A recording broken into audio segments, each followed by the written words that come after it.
importantes, simplemente hacer un recuerdo histórico que siempre es importante para saber de dónde partimos. La rama, además de la radiología, es una de las ramas de la medicina, junto con otras también, pero la rama de la radiología ha sido una de las que ha experimentado unos avances tecnológicos más importantes en los últimos 30 años, y si me apuráis, en los últimos 20, es decir, desde la aparición de técnicas nuevas como la resonancia magnética, y en los años 70 empezaron a surgir la ecografía y el escáner, pero son los modernos escáneres, los modernos aparatos de ultrasonografía que no tienen más de los últimos 20 años. Se han incorporado además otras modalidades y agentes físicos, como es la resonancia o la ecografía, que no utilizan radiaciones ionizantes. Ha ido paralela también al progreso de otras especialidades médicas, y desde luego realmente ha habido que adaptarse a un cambio tecnológico y a un reto tecnológico muy importante, que ha sido sobre todo el avance informático, y que ha posibilitado este avance tan importante.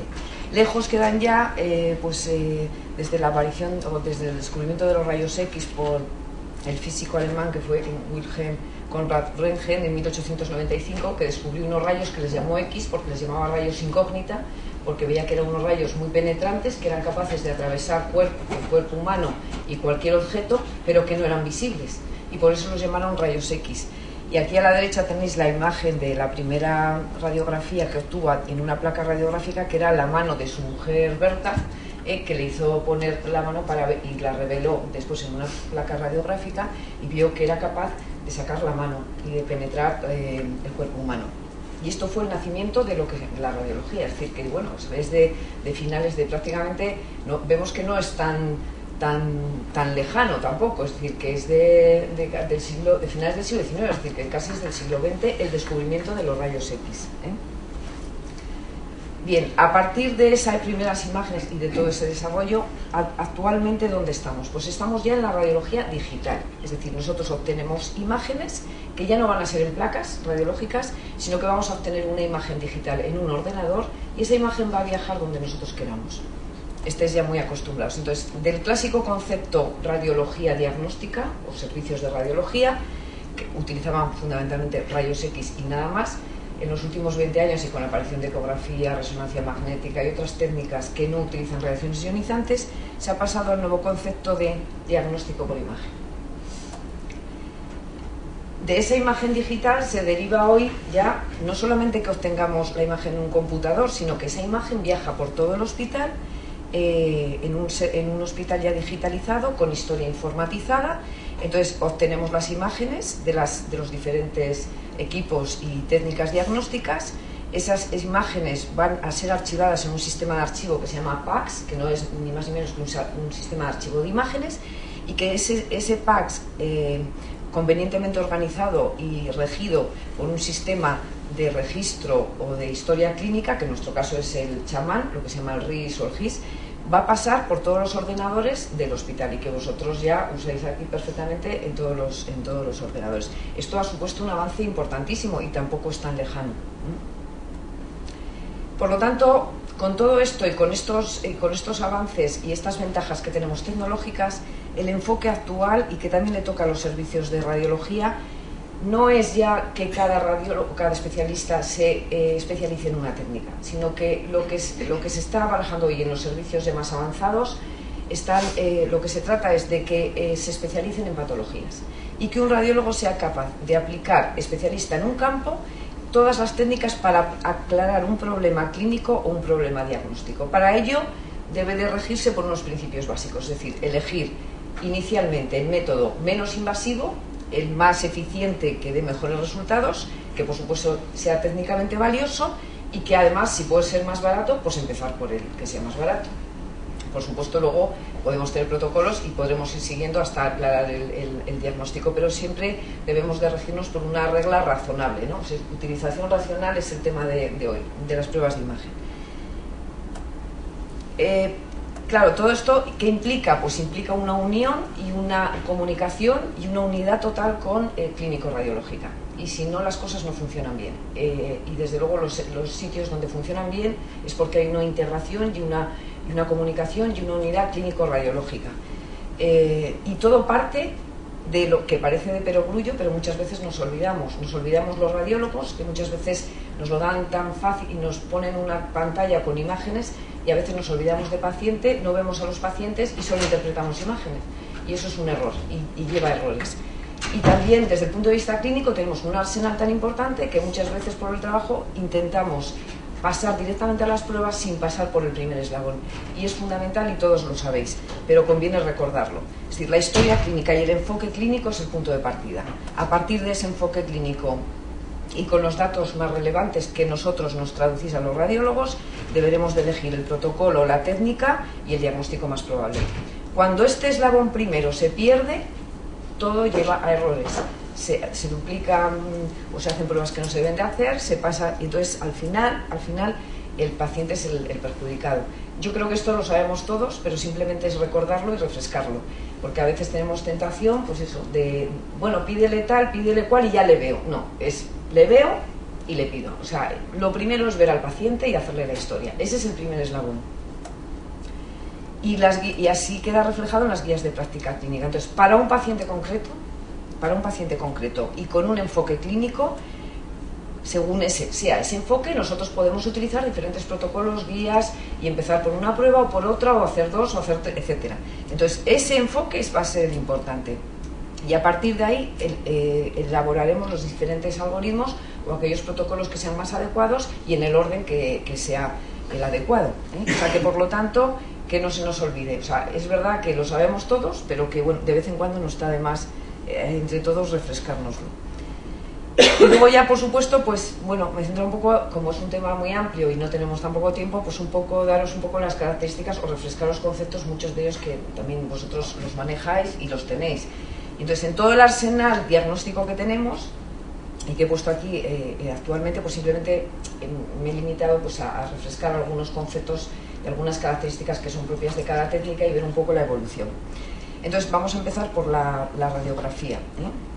Dentro de la radiografía, pues deciros que, bueno, que también ha pasado a la era digital, o sea, ya no prácticamente ha pasado con lo que son ahora mismo aquí, por ejemplo, lo tenemos, los cassettes, que lo que hacen es digitalizar una imagen. Nosotros ya tenemos radiología digitalizada, aunque no directa, es decir, que el siguiente eslabón es la obtención de radiología directa, es decir, que hay un flat panel, una mesa que es digital y que uno obtiene la imagen directamente.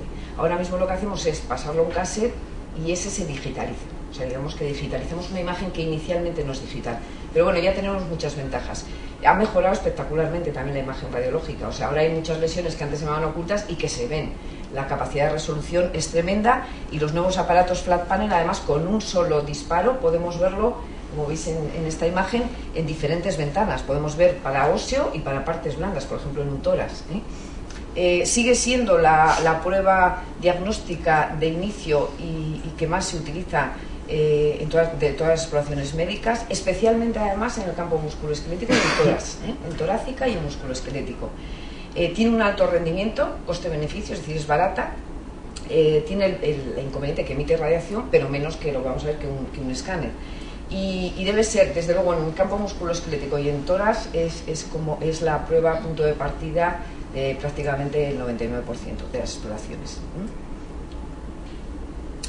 En muchos casos es diagnóstica per se, o sea, es la primera y única. Por ejemplo, os pongo algunos casos. Es el caso de los defectos fibrosos corticales o fibromas no osificantes, que se da una lesión lítica, excéntrica, cortical. Esto para un radiólogo, o sea, no necesita pasar a ninguna otra prueba, ni resonancia, ni escáner, ni nada. Es decir, radiológicamente se ve y se diagnostica.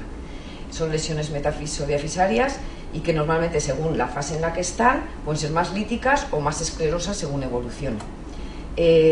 También ha mejorado mucho el diagnóstico de fracturas. Por ejemplo, en este primer caso, que os pongo, ya se ve que hay un desplazamiento de la línea en el plano lateral, de la línea grasa indicando derrame, y aquí se puede ver una incipiente irregularidad cortical.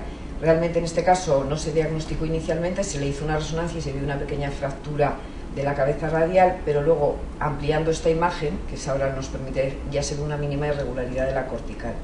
Os digo que realmente también la radiología también ha mejorado mucho y la capacidad y la resolución de las imágenes también ha evolucionado y vamos a poder ver muchas lesiones que antes no veíamos.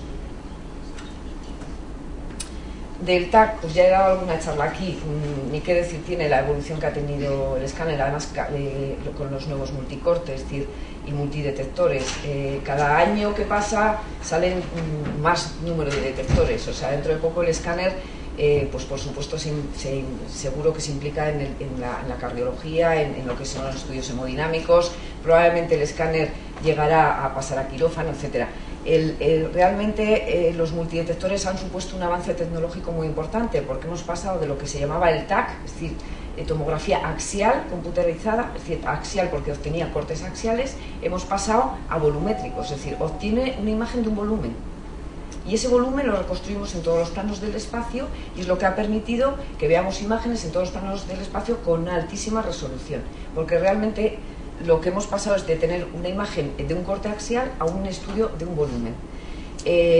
Además, muy rápidamente, es decir, que permite un rastreo corporal total en menos de un minuto, con cortes muy finos, menores de 1 milímetro. Por ejemplo, el que tenemos aquí, el corte es de 5 milímetros, es decir, que te puede lonchear el cuerpo humano en 5 milímetros en menos de un minuto. Es decir, además podemos, las reconstrucciones volumétricas y los 3D se hacen rapidísimamente porque realmente lo que obtiene es un volumen. En el campo de visión que nosotros queramos, podemos hacer desde un campo muy pequeño y restringido a todo el cuerpo. Es verdad que el escáner permite mejor la visualización del hueso y del calcio, pero también para abdomen y tórax, etcétera, para partes blandas es extremadamente útil. Y especialmente, y con estos nuevos multidetectores, se ha pasado también a una valoración vascular espectacular. Es decir, que muchos estudios de angio que antes hacían normales con radiología convencional y tal, se ha pasado a angio-TC. Aquí os pongo un ejemplo pues, de una patología que es la enfermedad quística adventicial, que es una lesión quística un poco, no se sabe la etiología exacta o la causa exacta, pero se produce una invasión por un quiste de la pared arterial de la arteria poplitea, que es la más frecuente por otro lado. Entonces da lugar en esa invasión quística simplemente a una estenosis, o en este caso lo veis en plano axial y en reconstrucciones, bueno, en plano sagital y en coronal, y veis que con un estudio de contraste veis aquí en el axial la poplitea normal, y aquí que no se rellena, no capta contraste tampoco y no se rellena la luz del vaso. Entonces, ¿esto qué pasa? Que ahora además lo podemos reconstruir en técnicas MIP y tenéis ahí la obstrucción, el defecto completo de lo que es el paso de contraste, y ya no os cuento con reconstrucciones tridimensionales que ya vosotros también estéis acostumbrados a verlo. Es decir, que para valoración vascular el TC multicorte también ha supuesto una auténtica revolución. Muy cómodo por otra parte para el paciente, porque el estudio angiográfico, antes de nada, para que lo sepáis, es decir, necesita una inyección arterial, o sea, para la evaluación de troncos arteriales necesita una inyección infemoral con sus riesgos, mientras que con el angio-TAC lo que nosotros hacemos es inyectar un contraste en una vena, es decir, el paciente con una inyección en una vena antebraquial se va con un estudio arterial perfecto, y además con un campo de visión que lo podemos ver muy amplio. ¿Qué inconvenientes tiene? Pues todo tiene sus ventajas e inconvenientes, pues que emite radiación y a una dosis mayor que lo que es una placa convencional.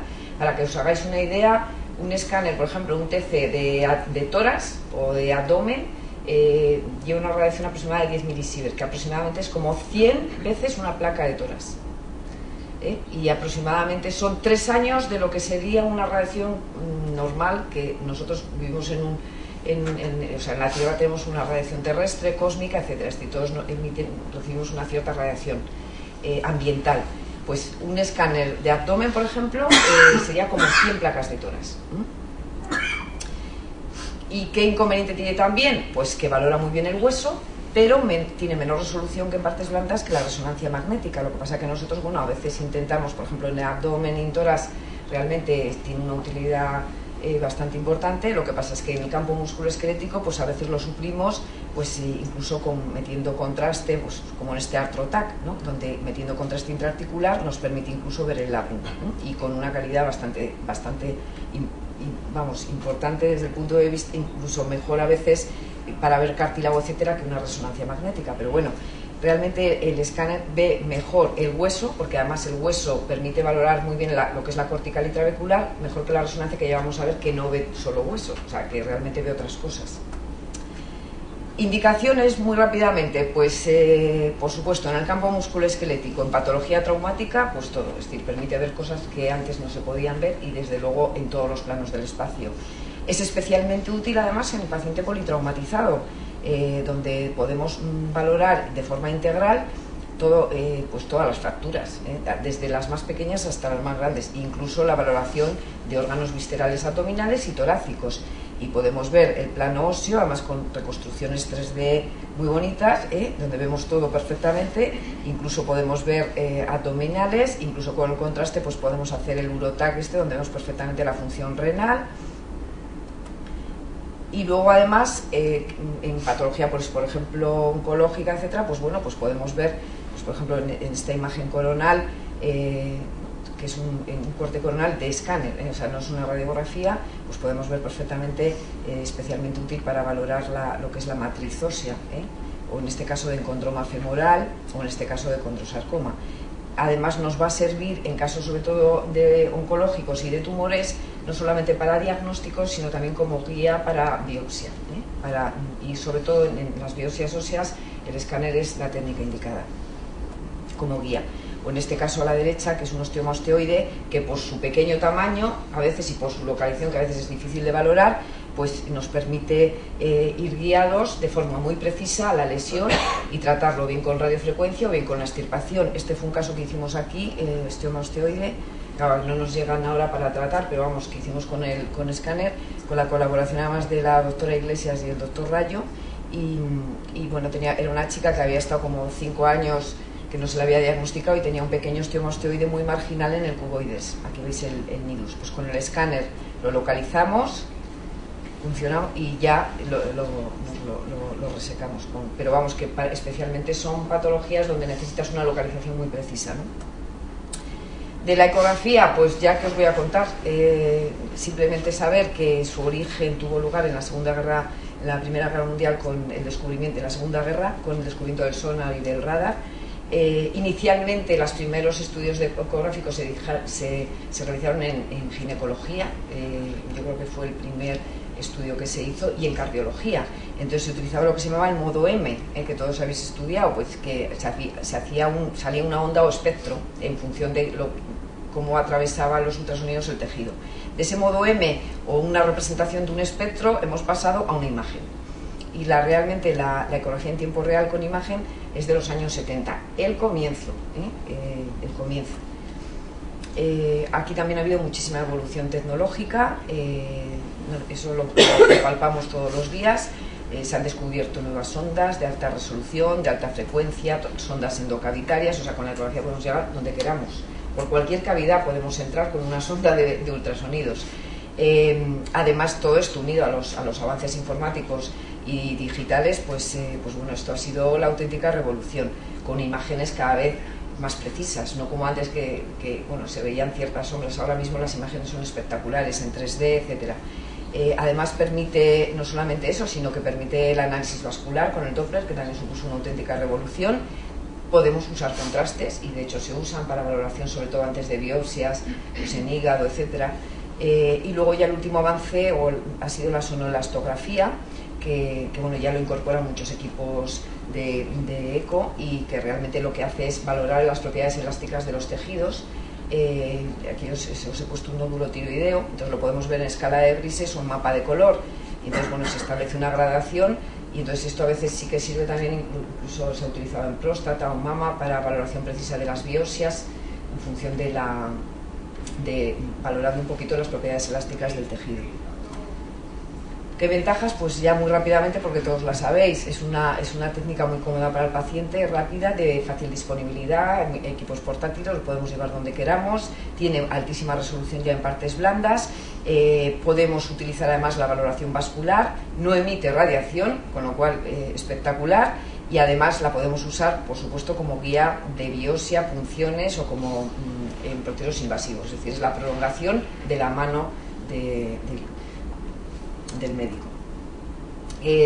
Además nos permite hacer un estudio dinámico, siempre se ha dicho esto como gran ventaja, yo creo que es más lo que se dice que lo que es, pero realmente es verdad que es la única técnica que yo puedo ver una estructura en diferentes fases de movimiento, es decir, que además en casos de duda o tal nos es fácilmente, podemos comparar fácilmente con el contralateral.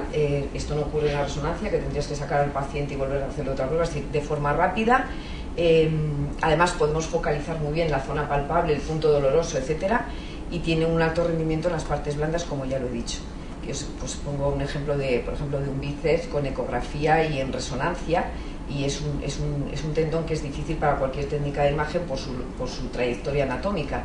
Incluso podéis ver que la ecografía, incluso el tendón, en este caso que además es más o menos normal, se ve incluso mejor que con la resonancia magnética en este corte sagital. Tiene inconvenientes también, como todo. Entonces, siempre se ha dicho es observador dependiente, bueno, como todo, es decir, depende de la experiencia del que lo hace.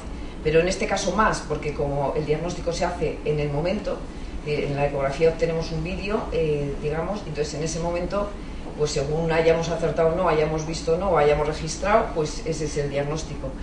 Entonces, claro, pues depende del observador. Tiene artefacto de estructuras óseas, es un importante inconveniente porque los huesos actúan de barrera, entonces no vamos a ver lo que hay debajo. Entonces, pues por ejemplo en el hombro os pongo esta imagen comparativa de la resonancia, con la resonancia. Entonces veis que aquí vemos el tendón del supraespinoso perfectamente nítido, pero todo lo que hay de aquí hacia medial y hacia abajo ya no lo vemos. Vemos la cabeza de la cortical humeral, pero debajo de la cortical ya no vemos nada. Sería este plano sería comparable, o veríamos comparativamente con la resonancia, veríamos el tendón de aquí, aquí. O sea que veríamos solo esto. Por lo tanto, tiene un campo de visión que es pequeño y tiene menos utilidad porque no llega fácilmente a la patología intraarticular. Indicaciones, pues como ya he dicho, por su utilidad en las partes blandas, permite muy bien la valoración de la patología de partes blandas, permite ante las lesiones palpables y tal, si es una lesión sólida o quística, permite la valoración vascular de las lesiones, además detecta muy bien y es muy sensible al calcio, más que la radiología, y desde luego esa es una ventaja frente a la resonancia, que no detecta bien el calcio. Y aunque no sirve del todo para la patología intraarticular o a veces se queda corta, es verdad, por ejemplo, que en patología pediátrica se usa mucho, es decir, que sirve de screening, permite saber si hay líquido o no hay líquido intraarticular, o sea que de screening vale, y permite valorar a veces donde uno accede, pues incluso a valorar cuerpos libres, etcétera. Aquí os pongo una imagen de una ecografía basal donde vemos una lesión quística pegada a las estructuras vasculares y como en un análisis ecográfico vemos que es quístico y que además no se vasculariza. ¿Veis aquí la red? O sea que tiene muchísima utilidad. En cuanto a la patología que podemos ver aquí, pues todas las partes blandas se estudian muy bien, es decir, desde el plano subcutáneo, tendones, músculos, bursas. Podemos valorar muy bien, aparte de las estructuras vasculares, las estructuras nerviosas, es decir, porque podemos ver el nervio en todo su trayecto de una forma rápida y además muy sensible. Es decir, el corte o cómo vemos los nervios con ecografía se parece mucho a un corte histológico y lo valoran muy rápida y muy sensiblemente. En la patología articular, pues bueno, aquí os pongo un ejemplo que, bueno, como screening muchas veces permite valorar la sinovitis, incluso en este caso ver una artritis reumatoide de una articulación interfalángica, cómo se vasculariza, ¿no? Y la intensa reacción inflamatoria que tiene. Y por supuesto es una técnica súper útil y que además por no emitir radiación como guía en procesos de punción, biopsia para PAF, BAG, es biopsia con aguja gruesa, etcétera. Que eso ya todos lo sabéis porque lo usáis incluso. En cuanto a la resonancia magnética, pues no tengo ya tampoco mucho que decir, o sea, también ha supuesto un avance tecnológico importantísimo. No es tampoco de hace muchos años, es decir, empieza realmente el descubrimiento del fenómeno de la resonancia, que valió un premio Nobel, fue en el 45 por Bloch y Pusch de la Universidad de Stanford y Harvard, pero realmente cuando se pone o cuando se utiliza para imagen, realmente se generaliza a partir de los 90, o sea que realmente no lleva muchos años. Y también hay que saber que se utiliza para imagen, pero tiene múltiples usos también en investigación, en tecnología, en química, en física, etcétera. O sea que la parte de la imagen y del diagnóstico médico es solo una pequeña parte. En el caso de la imagen, el que se utiliza, el elemento que se utiliza o el átomo es el hidrógeno. Hay otros muchos átomos que se pueden utilizar también y se utilizan en química y en física. ¿Qué ventajas ha supuesto la resonancia magnética? Pues simplemente refrescaros lo que ya he visto todos los días. El alto contraste en partes blandas donde no llegaban las demás, es decir, hasta entonces, especialmente en el campo de la patología musculoesquelética y de neuro. Esto ha supuesto un avance importantísimo en neuro. Permite valorar muy bien incluso las estructuras intraarticulares, el cartílago, incluso en el canal, pues en neuro, lo que es la patología intracraneal y la patología intramedular, etcétera. O sea, hasta ahora pues, la resonancia supuso pues, un antes y un después. Permite no solamente ver las partes blandas, sino también ha supuesto también un avance que le ha quitado a la gamografía mucho campo, porque permite ver lesiones ocultas que antes no se veían, en base a que la resonancia, como ya os contaba con el escáner, no ve hueso, o sea, ve médula ósea, o sea, el resultante de todas las células que lleva la médula ósea, es decir, ve células grasas, aparte hay trabéculas, aparte puede haber médula hematopoyética, pero no ve hueso realmente. Por eso es tan sensible a los cambios bioquímicos, la presencia de edema, hemorragia, etcétera. Y eso la hace muy útil para valorar lesiones ocultas o intramedulares, es decir, cuando no hay una alteración cortical. Por supuesto, además tiene su capacidad multiplanar, lo podemos ver en todos los planos del espacio. El campo de visión lo usamos como queramos, desde muy pequeño para ver algo muy pequeño incluso ahora se hacen resonancias de body total, es decir, y encima tiene la ventaja de que no emite radiación, son campos magnéticos. Inconvenientes, pues que es de más alto coste que el resto, de las que hemos visto hasta ahora. El tiempo de exploración es mayor, es decir, mínimo, el paciente tiene que estar dentro del imán, pues aproximadamente mínimo entre 15 y 20 minutos. Para lograr una buena homogeneidad, y ahora están saliendo algunos nuevos, tiene que estar cerrado, con lo cual es susceptible de claustrofobia. Y tiene la desventaja de que no ve bien el calcio, es lo que os he dicho. ¿Por qué? Porque hay otras estructuras como ligamentos, cápsulas, etcétera, que tienen la misma señal. Entonces, bueno, pues el calcio lo detecta cuando ya es muy extenso, ¿no? Y tiene también inconvenientes de artefactos múltiples por los campos magnéticos, etcétera, y tiene sus contraindicaciones. Afortunadamente, cada vez menos. Son contraindicaciones absolutas, ya lo sabéis, los marcapasos, implantes, estimuladores y todo aquello, los portacar, todo aquello que lleve una pila o algo programable, porque lo puedes programar. Afortunadamente, ya os digo que esto está cambiando y ya se hacen muchas cosas compatibles incluso hay ya marcapasos compatibles con la resonancia. Pues las indicaciones, a partir de aquí de sus ventajas se derivan todas las indicaciones. Como veis, tiene una capacidad de resolución en partes blandas espectacular. Esta imagen de una cadera es espectacular, el contraste tisular, y además lo podemos ver en varias potenciaciones, es decir, que según lo que queramos podemos poner más de manifiesto una cosa u otra, es decir, que es hasta análisis bioquímico y espectroscópico. En campo de la neuro, pues ha permitido, pues por ejemplo, incluso valorar las raíces con técnicas de efecto mielográfico, sin contraste y sin proceso invasivo. Podemos llegar a ver las raicillas dentro del canal. O sea, es esta imagen que hemos obtenido aquí, que veis aquí a la izquierda, que se ven las pequeñas raicillas saliendo de la médula, y en este caso están ausentes. Esto antes necesitaba estudio mielográfico, y ahora simplemente con una técnica de resonancia no invasiva podemos poner de manifiesto estructuras tan finas como las raicillas que salen de la médula, o esta otra imagen de la médula en coronal sin necesidad de contraste. Por supuesto, pues valora muy bien las lesiones intramedulares, como esta siringomielia, los tumores intraraquídeos, como este neurinoma, intratecal, y también los epidurales, como este acceso epidural en un caso de espondilodiscitis visto aquí.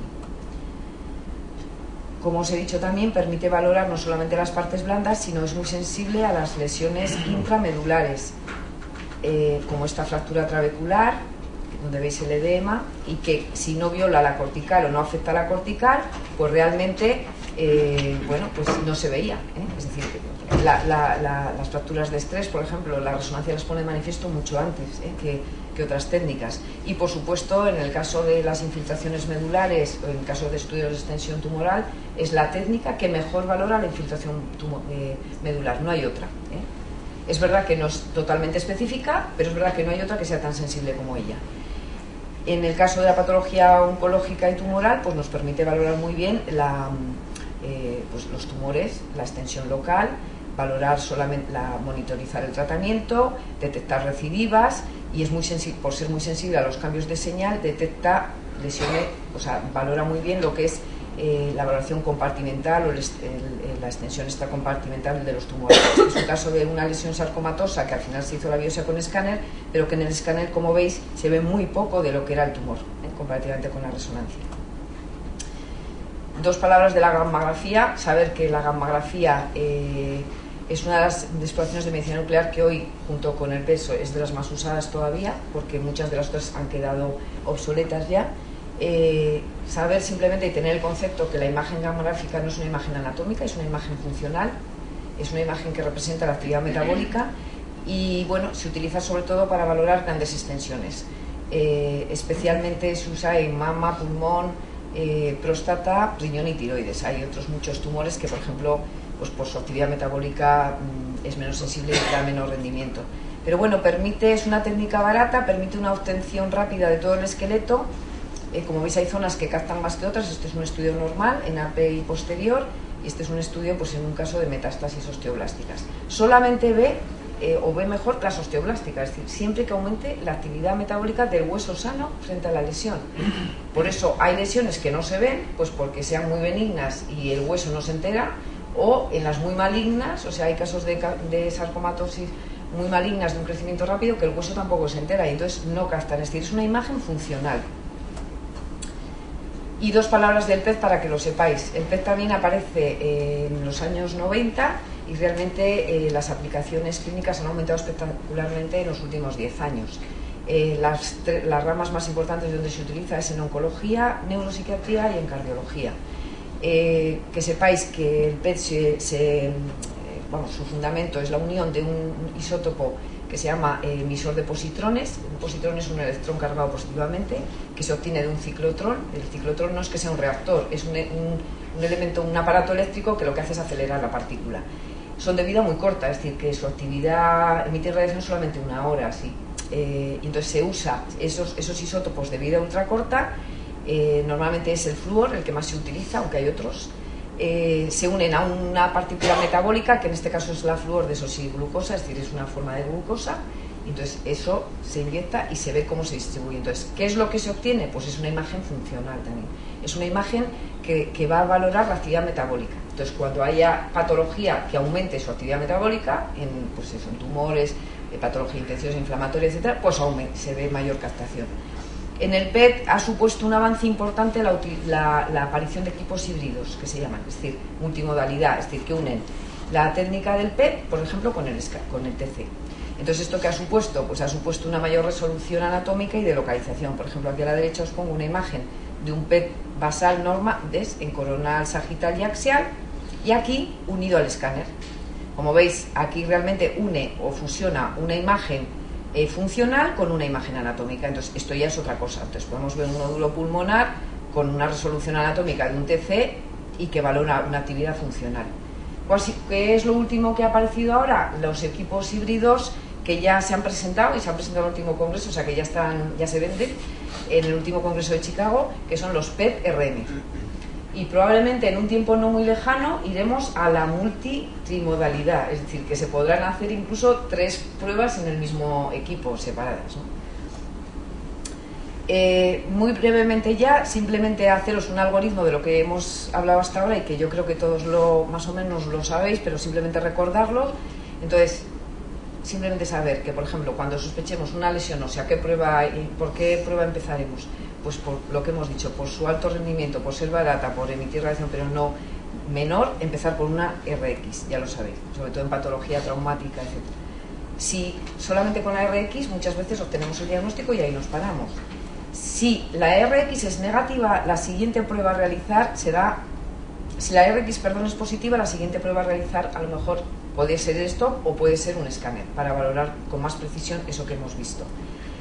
Si es negativa, iremos a la resonancia y siempre, en algunos casos es necesario, si empezamos por la resonancia, igual terminar o completar con TC para valoración integral ósea y en el caso del TC a la resonancia para valoración integral de partes blandas. Ante una lesión de partes blandas, Si la lesión es accesible, es decir, si la palpamos y lo vemos y es accesible, la primera prueba será una ecografía. La ecografía muchas veces da el diagnóstico y ahí nos paramos. Si no es accesible, iremos a la resonancia como primera prueba. A veces con la resonancia solo ya tenemos el diagnóstico. En ocasiones empezamos por una ecografía y a veces tenemos que ir a una valoración más integral o si hay de partes blandas con resonancia. Y en ocasiones, después de una resonancia, necesitaremos hacer un TC para valorar con más precisión planos óseos, etcétera, o para una biopsia. Si en la ecografía a veces detectamos calcio, podemos completar el estudio con una RX, que a veces nos sirve también para valorar con respecto a otras estructuras y valorarlo con más precisión y ver la evolución. Y en ocasiones tendremos que completar ese con un TC para valorar también otras, en caso sobre todo de tumores. Para concluir, yo creo que un poco resumiendo todo esto que hemos dicho, ¿qué es lo más importante? Pues que no nos olvidemos que la fase 1 es la historia y el enfoque clínico. Eso es la parte más importante, que es el punto de partida y para un paciente particular es el punto primordial para llegar a un diagnóstico efectivo. Si eso nos olvidamos, erraremos y fallaremos, y además fallaremos todos. De él, por tanto, se derivan todos los algoritmos y a partir de él aplicaremos el método más adecuado, intentando siempre utilizar el primero, el menos invasivo, el que sea más barato y el más eficiente, y desde luego evitando perjuicio para los pacientes. Es fundamental la comunicación clínico-radiológica y sobre todo la unidad de equipos o unidades clínico-multidisciplinares. Siempre funciona mejor cuando hay unidad. Y de hecho, en patología oncológica eso ya se ve mucho, es decir, que siempre hay un radiólogo, un oncólogo, un traumatólogo, o sea, eso es lo que funciona, es decir, la unión. Y yo quiero terminar resumiendo un poquito con este proverbio sudafricano que sí que me parece que es muy elocuente de lo que un poco he querido contar aquí. Y si quieres ir rápido, ve solo, si quieres llegar lejos, búscate a otros. Nada más.